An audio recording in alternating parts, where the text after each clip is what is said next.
Revelations from the House investigation of Donald Trump's behavior during the abortive Capitol coup have brightened Democratic prospects in November. A mixture of outrage over Trump's encouragement of the attack and the court's decision to gut reproductive rights could be too much for voters to handle when they vote this fall. To regain the momentum in the midterms, Democrats must put Republicans on the defensive. Democrats should aggressively press their advantage from the reversal of Roe and hold Trump and his acolytes accountable for their support for the deadly Capitol coup that came close to destroying democracy in America.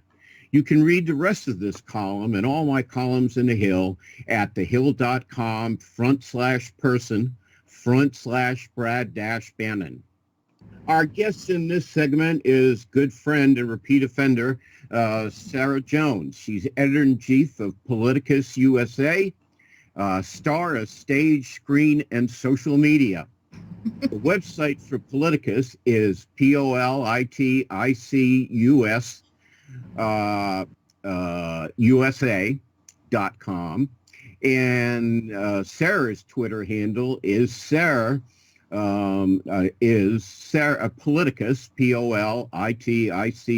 Sarah, Sarah, all one word. Welcome back to Deadline DC, Sarah. It's a pleasure to have you back. Thank you so much. I love doing your show, so thanks for having me. Well, I'm glad you love doing it because that'll just encourage us to call you back and ask you to be on again. Let's start with this. Most pundits still are pretty dismissive of Democratic chances to hold control of Congress, although the situation has become more optimistic, I believe. First of all, there was a pretty violent public reaction to the reversal of Roe versus Wade in the Dobbs case. And I think Sarah Hutchison's testimony before the January 6th Investigation Commission really turned up public attention towards the Trump and his acolytes' efforts to basically destroy democracy in this country. Mm-hmm. Do you think Democrats are in a better place because of Dobbs and because of the Capitol Hill coup hearings? Well, I know we do have polling on the Dobbs issue, and we do see movement there, and you're so right. It really kind of drove me nuts, and probably a lot of your listeners, when before that happened, pollsters were saying it's not going to change the needle at all. But of course, when you take people's rights away, you don't know how they're going to react until you do it. And when you take rights away, you find people actually really liked those having their rights. They liked having human rights. And, abortion impacts men as well. So we're not just talking about one small segment of the population. We're talking about the majority of the population. And then that's their partners and, husbands, brothers, uncles, etc., family members and friends. So we have seen a shift for Democrats after Roe was overturned to about 3 points advantage. Now, that's probably what it's looking like right now, and everything could change. And of course, we're going to be hearing more from the January 6th hearings, as you pointed out. So we don't know the impact of that right now. But I do think that that's going to move the needle with independents. But so far, it actually looks more hopeful for Democrats to keep the Senate and hopefully add a seat or two would be necessary for anything to happen. The House still looks out of reach, but who knows what's going to happen. I mean, the needle is moving. It amazes me how slowly people, when they're polled, are to react to what's happening. Like you're talking about Cassidy Hutchinson's testimony.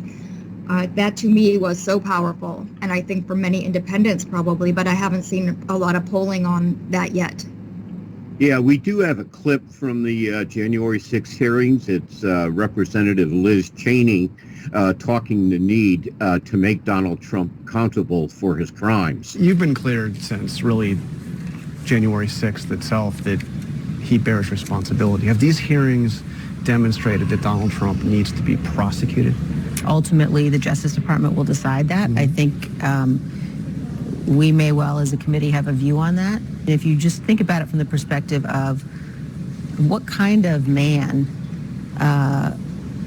knows that a mob is armed and sends the mob to attack the Capitol, and further incites that mob when his own vice president is under threat, when the Congress is under threat. It's very chilling, and I think certainly we will continue to present to the American people what we found. So the committee will or will not make a criminal referral? We'll make a decision as a committee about it. So it's possible there will be a criminal referral, which yes. would be effectively the committee saying that he should be prosecuted, and this is the evidence that we've uncovered. The Justice Department doesn't have to wait for the committee to make a criminal referral, and there could be more than one criminal referral. Are you worried about what that means for the country to see a former president prosecuted, a former president who is a likely candidate, who may in fact be running for president against Biden? It would be Biden's Justice Department. It would be prosecuting. I have greater concern about what it would mean if people weren't held accountable for what's happened here. I think it's a much graver constitutional threat if a president can engage in these kinds of activities and the majority of the president's party looks away, or we as a country decide, we're not actually going to take our constitutional obligations seriously. I think that's a much more serious threat. That is Representative Elizabeth Cheney talking about the need to hold Donald Trump accountable for the abortive Capitol coup on January 6, 2021. Let me ask you this, Sarah. You have followed the races in Pennsylvania very closely. We have a gubernatorial campaign between the Pennsylvania Democrat, who's the state attorney general, and a diehard Trump supporter. We have a Senate race between a progressive Democrat and a celebrity surgeon. What's your take on those races? Well, right now, the Democrats are polling ahead of both of the Republicans. Josh Shapiro is the Democrat. He's running against Doug Mastriano, who was involved in January 6th, and there was video of him crossing the police line. So I am not sure what's going to happen with that, but he is the one who promised that if he's elected, the Secretary of State, who he will get to appoint, will do what he tells them to do when it comes to elections. So that's what, that kind of extremism probably isn't going to go over well. And then he's that extreme on abortion as well. And John Fetterman, who is running for Senate against Dr. Oz, who isn't even from Pennsylvania, this weekend, Fetterman had a banner ad go over the beaches in New Jersey welcoming Dr. Oz home to New Jersey. These are the beaches that a lot of Pennsylvanians go to for a vacation. So, the bottom line is that both of these Republicans are really far to the right, and that's not normal for this state. The state doesn't like extremism like that, and one of them is a carpetbagger. It's going to be hard for both of them to overcome that, and just fingers crossed that the Democrats do overcome it, because otherwise, with Doug Mastriano, that's big trouble for democracy. Now, both the Republican candidates, Dr. Oz and the Republican candidate for Attorney General, have a lot of baggage. The Democratic candidate for the Senate, John Fetterman, has had a stroke a few months ago. Is that impeding his campaign? Well, it was. I think he just returned. I think I got a campaign email from them this morning that he has returned to the trail, and he said it was, or I think they summed it up that it was a life-changing event for him. So I hope that he's taking better care of his health, because he wasn't the first time that he had a health problem, and he didn't make the changes that he needed to make. But I think he understands the gravity of what's at stake right now. And he has fought really hard for the people of Pennsylvania. He fought hard when he was the mayor of a small town here to, get it cleaned up and make it safer for people and a better place to live. And he has been a bold progressive. You're right about that. But he's just got this appeal. He appeals to kind of all the different small towns around here, as well as more urban areas. So he's been very popular here. Okay. Our guest in this half hour is our good friend, Sarah Jones, editor-in-chief of PoliticusUSA. If you want to talk to Sarah, you can tweet her at PoliticusSarah. That's PoliticusSarah. We'll be back with more of Deadline DC after these messages. Back to Deadline DC with Brad Bannon. Our guest in this half hour is Sarah Jones, editor-in-chief of PoliticusUSA. Sarah, we were discussing the January 6th hearings. Let me ask you this question. We have to ask you a couple questions about that. First of all, do you think that there will be a criminal referral? Do you think the Justice Department will indict President Bush for his failed Capitol coup attempt? Well, those are two very different questions. The first one, I suspect that because there are Republicans on this committee, I suspect that if the evidence is there, and it looks like it is so far, it's been very compelling, and we know Cipollone has corroborated much of Hutchison's and other witnesses' testimony so far, so they're building a rock-solid case.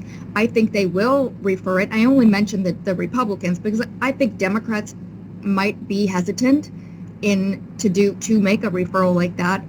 I don't know that. I'm just saying because it's an opposition party, there could be issues with that. But I think that those two Republicans will ensure that that happens if it's called for. Will the DOJ indict? I think they are working their way up the chain. We are seeing that. We've been seeing a little bit more confirmation that they're doing that, and they're not tolerating, like they told Bannon, just because you're going to finally testify to the January 6th committee doesn't mean we're going to drop our contempt charges against you. So that's showing a little bit of spine that we haven't seen evidence of on this matter. I think that the only issue that is making me wonder what could happen is that there could be what they call those, they're like secret memos that the DOJ can have. And it may be a memo that they will not prosecute former presidents. I'm not sure that there is one, but there's been a lot of talk in legal circles. So it may exist. And if that's the case, then we won't see that. But I think that there's all these other places that he is in jeopardy, obviously, Georgia being a huge concern. Yeah, he's the Fulton County District Attorney is investigating his phone call with the Secretary of State, asking him to could you find me 11,000 spare votes? Which would seem to me pretty blatant. I know, it's so mafia. The whole way that this whole thing has happened, all the threats that happened to those election workers was so awful. It was terrifying. Then we find out what the IRS has been up to under him. And, you could see that he was weaponizing the government against critics and opponents and against democracy itself. Yeah, he really was. And it'll be interesting to see what happens down there. Our guest in this half hour is Sarah Jones, who's editor-in-chief of PoliticusUSA. We're discussing the aftermath of the Dobbs decision.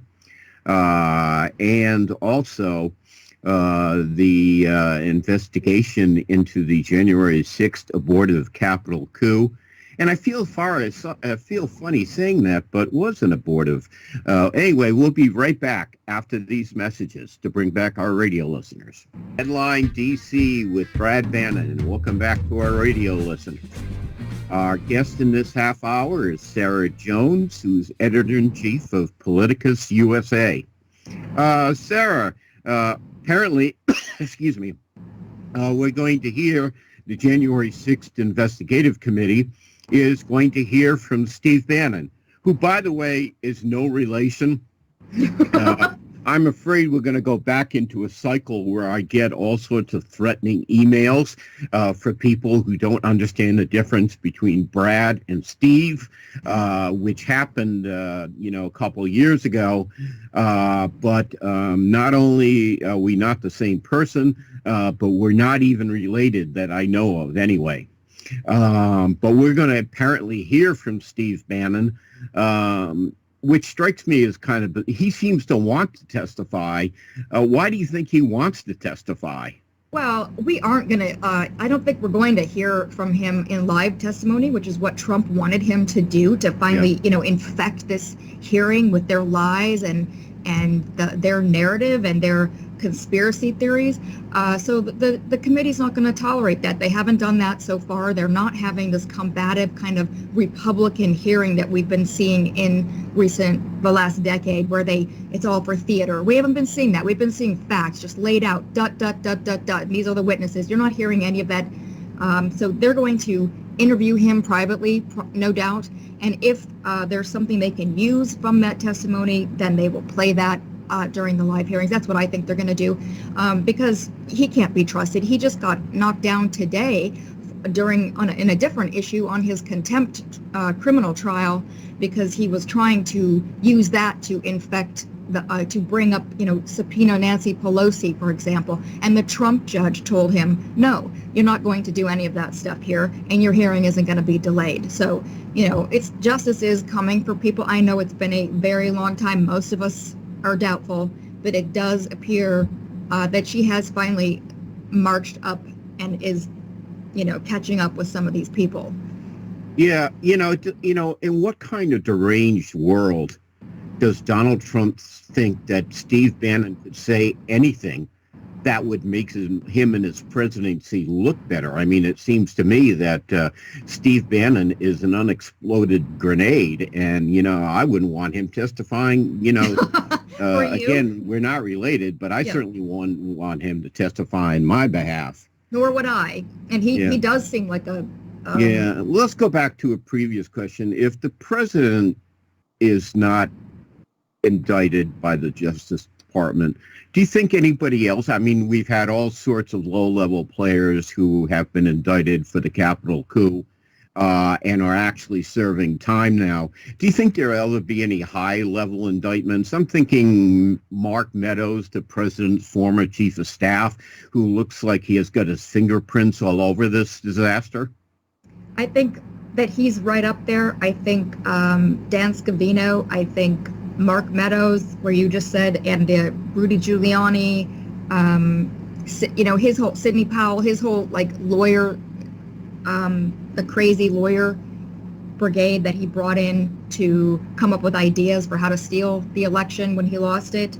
Many of those people are going to be discussed, I think, in the next two hearings. So we're going to be hearing more about that, and I would be very surprised. They don't have the same kind of protections that a former president might. I'm not saying that he does. I'm just, it's a possibility. So, it just seems to me that, I'm not sure people understand the full import of what happened. I mean, basically, we had a attempted coup d'etat. Oh, and, hundreds of people who were the foot soldiers in the coup, which fortunately failed because it probably would have taken American democracy down with it if it had succeeded. We've got all sorts of foot soldiers in prison, but it seems to me that, the Justice Department needs to send a serious message about how tragic this attempted coup d'etat was. And the only way to do that is to indict some high-level players. And I certainly hope that happens because, from what I've seen, the people we just talked about were up to this thing in their armpits, and somebody needs to, send a message about this, how dangerous it was and how fundamentally it could have shaken our democracy. Let me ask you another question about the 9/11 hearings. It seemed to me people really didn't stand up and pay much attention to this thing until last week when we heard the testimony from, was it Cheryl Hutchinson? Catherine Hutchinson. Why was her testimony so compelling, do you think, and why did it attract so much attention?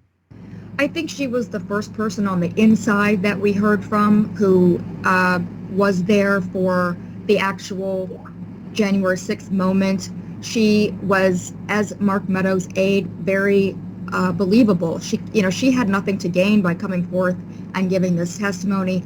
the way she described a president who wasn't in control of himself at all, with wild kind of rages, who wanted to go with the march to the Capitol, who wanted to go there. He wanted his people to remain armed. He ordered the Secret Service to take down the mags so they, to make sure people could be armed. So I think her testimony on so many levels, it was impactful,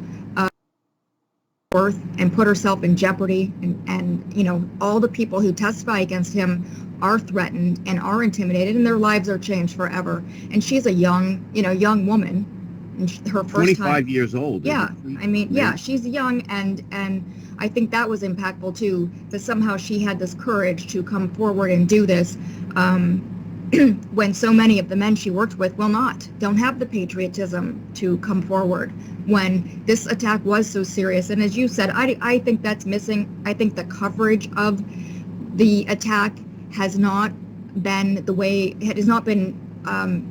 formulated or positioned properly to give people the idea of what a threat. This was a domestic terrorist attack on our country, and it came from the White House. The White House was planning a domestic terrorist attack on our country. I don't think it gets any worse than that. No, I don't think so either. The only thing worse is it actually succeeded. Right. But it did enough damage, even though, fortunately, it was stopped.